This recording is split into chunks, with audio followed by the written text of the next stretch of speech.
And today I would like to welcome my lovely guest, Nicky Thomas from the Grove community. So, welcome, Nicky. Thank you so much for your time today. Thank you for having me. Okay, so let's kick things off and get you introduced to everyone. So, could you tell us a little bit more about who you are and what you do for a living? Certainly can. So I'm Nicky Thomas. I'm a business connector and have been for quite some time. And I am owner and founder of the Growth Community. And the Growth Community is a place where growth-minded people who love helping other growth-minded people to be successful kind of hang out with each other and support each other in business. So that's through some networking, but it's also through sharing knowledge, offering support, making introductions and referrals, or whatever it is on the day that we need to get us through the next day in business, really. But so that's what we are. We're a community of growth-minded people who love helping each other to be successful. Wonderful. Now, I'm a member of the Growth community myself, and I can back up all those claims that you've just made. It is a fantastic network of people. And so what I find with people that set up networking groups is they've got really varied pasts, haven't they, of what led them to where they are today. So have you always done networking, or have you had other professions along the way? Well, I haven't always been in networking.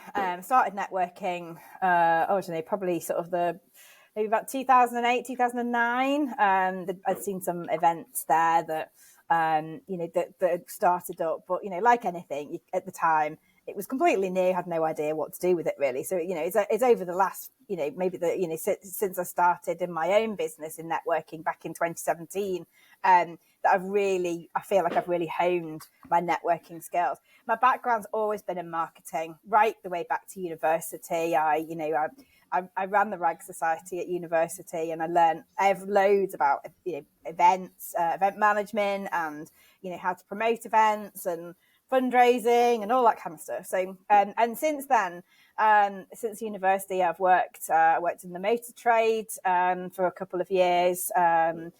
Started out in direct marketing, when people used to send like letters through the post. I started out in direct marketing. That's showing my age. Then I went from there into large scale event management. I worked for the British Touring Car Championship, organising their hospitality, which was a great job for a single girl travelling around everywhere. And then I was really lucky because the agency I was working for at the time were kind of going, this internet thing. We've got clients who want to sell things on it, and everyone who I worked for was like in their 50s, and we're kind of going, oh, I'll leave it to the girl, she'll know what to do with it. So I learned really early on how to work in e-commerce. I worked in the really early days of internet travel. I worked for an internet travel company. I worked in the early days of e-learning.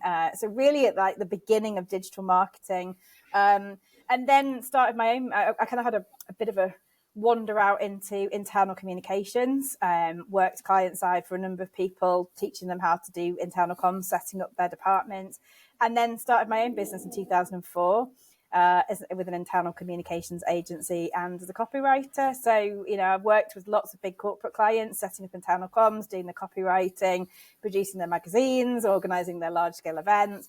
So did that for quite some, until my kids were kind of born, and then didn't really know what to do with myself. So I had a bit of a gap and ended up having a bit of a dabble as a VA, and realised really quickly that I hated it. Not for me. I just thought, I've got all these skills. I'd be a really good VA. And actually, I was a really good VA. I just didn't enjoy it. I didn't enjoy it at all. Yeah. And it was while I was being a VA, I started networking, quite seriously. And that's what led me to starting up my own networking groups back in 2017. And kind of the rest is history, I suppose. And networking is like, it just felt like it was in my blood. I loved it. It just was me. It made me happy, and I completely love networking and meeting people and helping people and seeing businesses thrive by working together. So so that's how I got there. You found your inner fire. Yeah. I love it. Yeah. I think I've always been doing it. I just didn't realise it, if you know what I mean. I've always been very collaborative, but I think yeah, when I first set up those first meetings, I knew this is what I was meant to be doing. Absolutely, So, 100%.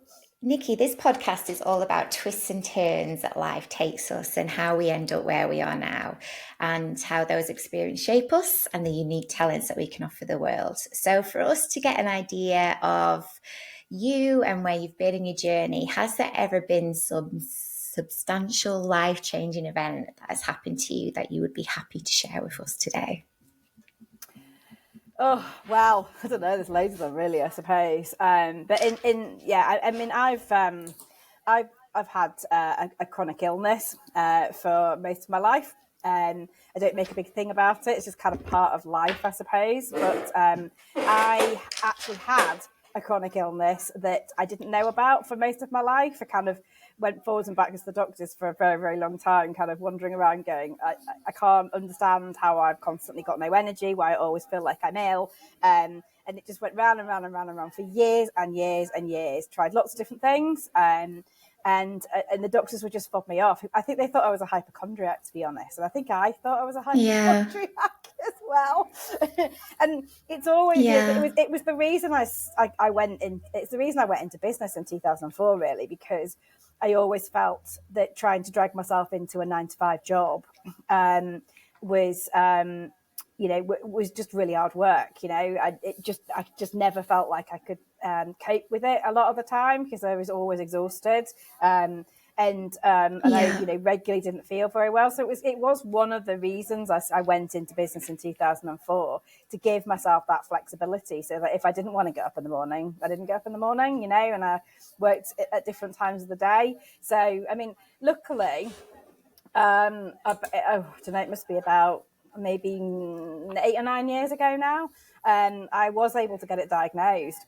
And that was purely because I just basically referred myself to a consultant and said, after a lot of Googling and various things, I went to them and said, I think I have this condition.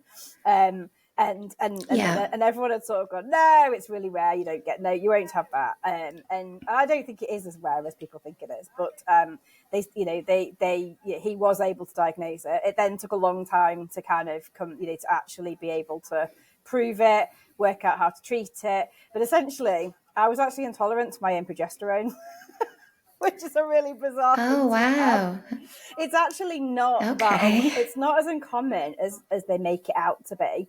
And since then, I've actually met mm-hmm. some other women who were, literally, losing all quality of life off the back of it. And I was able to identify it, and they were able to, because they were early on in their journey, they were able to get medication that's been able to solve their problems. Mine resulted in surgery, quite severe surgery, Okay, but it changed my life completely because I got my life back.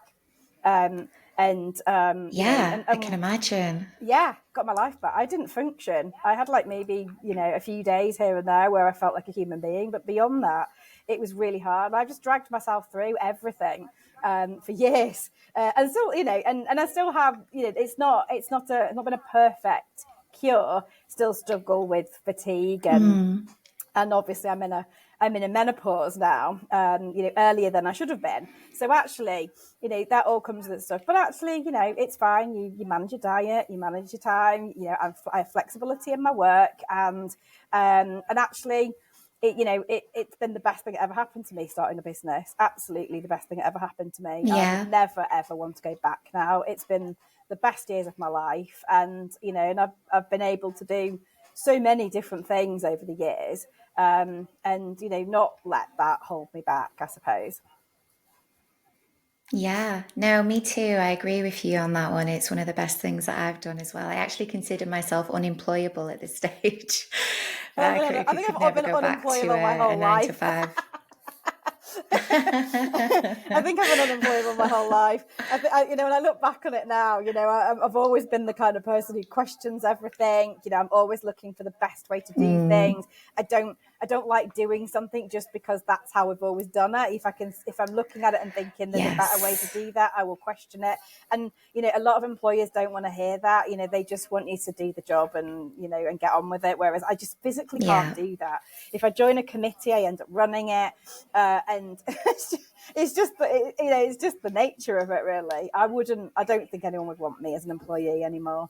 I don't think they wanted it Well, at the time. I think we need a combination of both those type of people, don't we? We We definitely do. need a combination in the We world. absolutely do. And Yeah. so, yeah, that thank you for sharing that with us. That definitely sounds like, yeah, a really big, a big instance in your life that changed everything. The reason why you went into business. So, I mean, the type of work that I do and the type of work that you do as well is all about support. So did you have a support network around you straight away to help you through all these changes that you were going through? And what did that look like? I have always been a big advocate on making sure that you've got a support network around you. You know, it's the fundamental basis of my business now. You know, it's not, it might be a networking business, but actually, when you build proper relationships with people, those people are your business friends, and those people support you Yeah. through whatever is required. And yeah, so and I do the same in my personal life. I bring people together. I bring people around me. I know where I need to go to get the help that I need from whoever it is, and I know that I will have put enough into that relationship that they will want to do that. It's so important that if you're going to build relationships around you, you've got to give. You've got to put a load of stuff in the cup first before you start asking people to help you. And I think Yeah. when you do that, there's always plenty of you've made plenty of you put plenty in the bank, if you know what I mean. Before you start to take something out of it. And I think that that's very much the point with my current business. The current business, the Growth Community. It grew from the ashes of a really awful situation that happened to me just at the point where the pandemic came. And I had this community of people who just literally circled me and said, right, you can do this yourself. We want to help you. What do you need? And everybody just got to work. And, that doesn't happen if you haven't, worked and helped other people first. So, yeah, I've always been an advocate of making sure you need to do that in advance. You've got to keep doing that. You need people around you. You will always need people around you because you never know what's going to happen. It might be a big thing like, what happened at the beginning of the Growth Community, or it could just be, I'm thinking about doing something different in my marketing and I don't know how to do that. Who can I go to help me? And you'll either have that Yeah. person that you've already done the work, you've already built a relationship with, or you'll know somebody who's done that for you. So it's essential. We can't, as human beings, survive without community. It's massive. It's so important. It really is. And yeah, I completely agree with you that it's almost like a small business's like superpower, isn't it? As to who you've got around you and who you can go to if, because things do that get thrown at you completely, without you ever foreseeing it. And it's who you can then turn to is definitely, yeah, worth its weight in gold.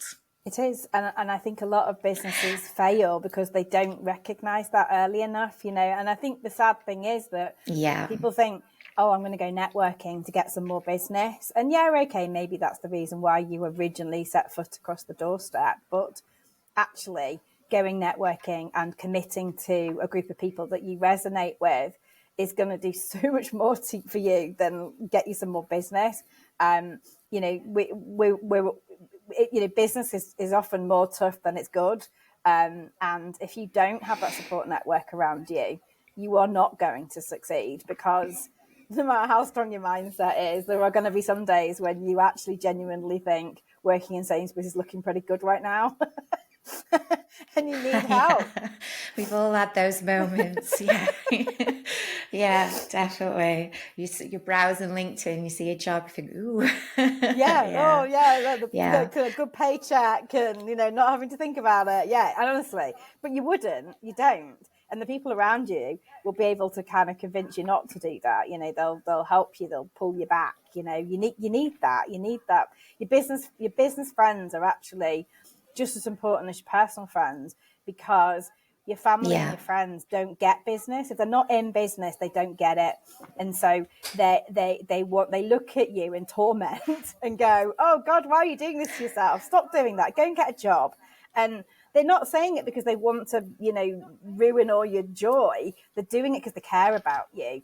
But, business friends are going to go, oh, come on, if you're not feeling like that once a week, you're not doing it properly. Come on, what do we need to do? Let's have a coffee. Let's work out what's going on and what do we need to do? Okay, this is what I did in that situation. Or let me show you this person who can help you. You need that. You really need it. Business is a very lonely place if you don't have that. It is a very lonely place, I agree. And would you say is that where most people fall down? Because I mean, from my view of the world, I think that people do go into business networking with the wrong frame of mind, and they think instantly that they're just going to start getting business from it. And do you think that's how where a lot of people go wrong when they start networking? Maybe that they have the wrong frame of mind going into it. Yeah, because I think a lot of myself included, everybody's been there at some point. Is they didn't understand what networking was. They thought it was a sales activity. They thought the job, of networking was to go out and find people to sell some stuff to. And that's a misconception because that isn't what networking is. And actually, the people who do that are the ones that get frustrated with it, say it doesn't work and give up on it.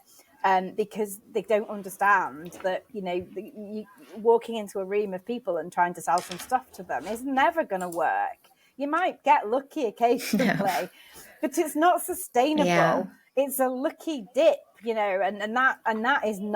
not strategic in the slightest.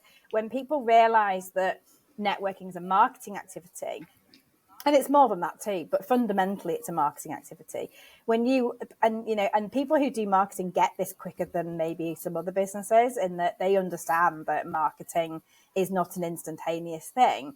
You have at least a 3-month lag when you do any kind of marketing, and marketing is a process for building your credibility and your reputation and your consistency and all those things that you need to be able to show people, who can then start to go, okay, I like what you do. I'm interested in having the sales conversation now. And Yeah. when people understand that better, they understand that networking is not a quick thing. It is a slow thing. It does take time. The more you put into it, the better the rewards later, and actually the more sustainable rewards that come later. Because if you do it well and you do it properly, it's like turning a tap on that will never switch off. Because if you've put the work in, Yeah. someone might turn up 7 years later and go, I liked you. I need your service now. I need to talk to you. And that happens to me quite often. I had a guy who joined a group who I hadn't seen for years, and I mean absolutely years, hadn't had any interaction with him whatsoever. I mean, he'd obviously been following my marketing, but he just appeared out of the blue and said, right, I've decided I need to network. Which one of your groups do I need to join? That was it. Job done. Yeah. Because he'd followed my marketing. And this is the thing, is marketing and networking go really hand in hand with each other. They are very much the same thing. They're doing the same thing. They're all about building trust. Trust that you are good at what you do, that you'll do what you say you're going to do, that if I spend money with you, it's going to be a good experience. And whether that's networking or social media or PR or whatever it is you're doing, or actually ideally a mixture of them all, that is what's going to build trust with your clients and your customers. And then ultimately they're going to buy from you. But in the meantime, there's loads of other things to get from networking, ideas of how to do your marketing, people who've been there and done that before, who can share their knowledge with you, a legal expert who might just answer a question for you that might have cost you 200 quid if you'd phoned somebody up. All these little things are what brings it all together. And so I think when people understand that, it makes much more sense. But we all start with the let's go out and flog some stuff stage until we realise that isn't it's not what it's about. And I think, it's up to us to educate people so that they can see what they can do with it and decide if networking is the right channel for them, because it isn't for everybody. And if they're going to do it properly, like anything. Yeah. Yeah, it is like anything. I agree. And I like that saying is, what you put into it is what you get out of it. And I think that's across the board, isn't it? Just with life. Indeed. What you put in is what you get out. It is. Yeah. And you've got to and be so prepared. Where do you think Sorry, carry on. No, you go, Nikki, you go. You've just got to be prepared to give a bit before you you take from it. You know, you can't take money out the bank if you didn't put any in the first place. So you've got to come with that attitude. What can you deposit into that relationship account, so that you can potentially withdraw something from it later? No, I love that. I love that philosophy. I do. And so you talked about, the frustration of you been, not well and trying to get this diagnosis. And then that sort of, you made the decision to start your own business for the flexibility and that support network you had around you. You talked quite a lot about the value of that and how good it was. Where do you think you would have been today if you didn't have that support network around you? No, I would not be doing what I'm doing, 100%. I wouldn't have started this business. I wouldn't have succeeded in this business for sure, because it has been a community effort, very much so. I'm only as good as the people around me who've taken the ideas and the values and made it real. You know, it would just be me standing in the wilderness on my own otherwise. I wouldn't have had the knowledge, and I wouldn't have had the people who just pushed me forward, you know. And so of all this experience that you've had and the support around you, has all of this life experience changed your view of working and how you run your business? Well, yeah, but I think a lot of this stuff comes with maturity and age a little bit, doesn't it? I mean, Yeah, I think it I does. think when you get to a certain age as well, I think you stop worrying quite so much about what other people think of you, and things like that. I think you gain much more inner confidence to crack on and do things and not worry about it so much. And I think in the last few years, certainly in the last sort of 5 years, I've concentrated really hard on ingraining the growth mindset, because I think that when you understand that failure is not failure, it's just something that you learn from and you just pick up and keep going, and you don't sit there and worry about the fact that things have gone wrong. I mean, I've had to close down a group this week, and I don't see that as failure. I just see it as that just didn't, with the environmental factors that we're not working with that. So it's important to actually address it, sort it out, move people to other places so that they can get the most out of it, and not sit there and go, oh no, I've got one less group. See it as, right, okay, I've got one less group that's taking up a lot of my time and a lot of my energy and isn't doing what I need it to do, when I could actually go and start another group that actually is viable, and everyone will benefit from that. So, I think I really love Simon Sinek's infinite game concept that he built on. It Yeah. wasn't his idea, but it was something he built on. And I think when you get that concept straight in your head, that some days you're ahead, some days you're behind. You don't know who you're actually competing against, and you don't need to focus too hard on who you are competing against. It's you need to concentrate on your journey, not comparing your page 1 with someone else's page 365, and just actually making sure that when things aren't going well, that you just learn from it rather than just see it as a big black hole in your life, because life isn't, Yeah. it's not perfect. Things do go wrong. You don't always get things right. And as long as you are learning from it, it's, I think that's so important to get that mindset right, because, it does have a massive effect on your own success. So I think I have a lot more confidence. I'm really clear on what I want to do, and I'm not afraid to stay on that journey. I don't sit there and think, oh, well, I could just go and do that instead. I had a clear set of values for my business. I've stuck to it like glue, and that has definitely paid off. And it's important sometimes, I think, to be clear on that and not get distracted by everything else that's going on around and worry that you're not good enough, because you might not appeal to everybody, but you'll appeal to the right people. Yeah, exactly. And I mean, the world is abundant, isn't it? And I think sometimes when you're living in kind of fear or you're living in comparison, then you're not really in that mindset, are you? That there's enough work for everybody, and actually competition is a good thing, isn't it? Keeps you on your It is. toes. Yeah, and it's really important that we understand that all humans have free will and that they need to find what works for them. And you can't make them like Yeah, what you do. In the same way that you shouldn't try to change it for them, because that's like one person. If what you're doing appeals to enough people and that's working for you, that's what you have to do. You're right. There's plenty out there for everybody. And, yeah, worrying about losing one person somewhere else, it's fruitless because they're going to do that anyway. That's just it. yeah. They are, they are. No matter what you do for them, yeah, that's very true. And so you've shared so much little snippets of like insider wisdom, some really valuable stuff in our chat today, Nicky. But do you have one piece of advice for all our listeners out there from everything that you've learned over the past decades?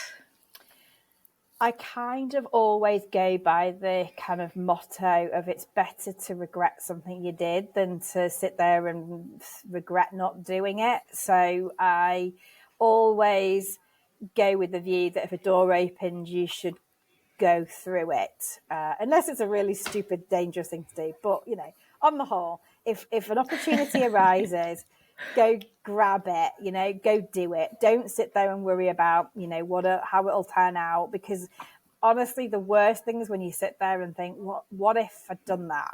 What would it have been like? If you do it and you think, oh God, that was rubbish, don't want to do that again, at least you can go, well, I did it. I mean, it's far better to feel like that than to sit and regret about whether you should have tried something and have that what if. I think if an opportunity is there, go have a go at it. Don't worry about what other people think. Don't worry about whether you'll be any good at it. Just have a go at it. That whole growth mindset thing, have a go, be the best that you can be at it, and go and have a go at it, because there's nothing worse than feeling negative about things. If you have a go and it doesn't work out, move on. You will learn something from it.